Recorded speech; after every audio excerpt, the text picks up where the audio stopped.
বিভিন্ন অভিনব পন্থা অবলম্বন করে সীমান্তবর্তী এলাকা দিয়ে মাদক পাচার করে এদেশে নিয়ে আসে এবং বিভিন্নভাবে হাত ঘুরিয়ে তারা ঢাকা মহানগরী সহ দেশের বিভিন্ন বড় বড় শহরগুলোতে তারা সরবরাহ করে আসে। তো উক্ত তথ্যের ভিত্তিতে আমরা তাদেরকে অনুসরণ করতে শুরু করি এবং একাধিক অভিযানের প্রচেষ্টা চালানো হয়। পরবর্তীতে তাদের সকল তথ্য যাচাই বাছাই এবং তথ্য প্রযুক্তির সহায়তা নিয়ে আমরা গতকালকে 23 জানুয়ারি 2026 তারিখ আনুমানিক রাত 8:30টার দিকে শেরপুর জেলার চরমুচরিয়া ইউনিয়নের মোকছেদপুর নয়াপাড়া সাকিনস্ত এলাকা হতে একটি ট্রাক এবং 3 জনকে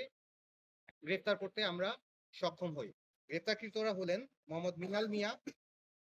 পিতা মোহাম্মদ মোশাররফ হোসেন, মোহাম্মদ রিয়াদ হোসেন, পিতা মোহাম্মদ জাকির হোসেন, মোহাম্মদ নুরুল আমিন, পিতা মোহাম্মদ আব্দুল কুদ্দুস, যাদের সবার স্থায়ী ঠিকানা ঝিনাইগাতী থানা রোড, থানা ঝিনাইগাতী, জেলা শেরপুর। পরবর্তীতে নিরপেক্ষ সাক্ষীদের উপস্থিতিতে উক্ত ট্রাক থেকে আমরা 50 বস্তা বিদেশি মদ জব্দ করতে সক্ষম হই, যেখানে 1301 বোতল মদ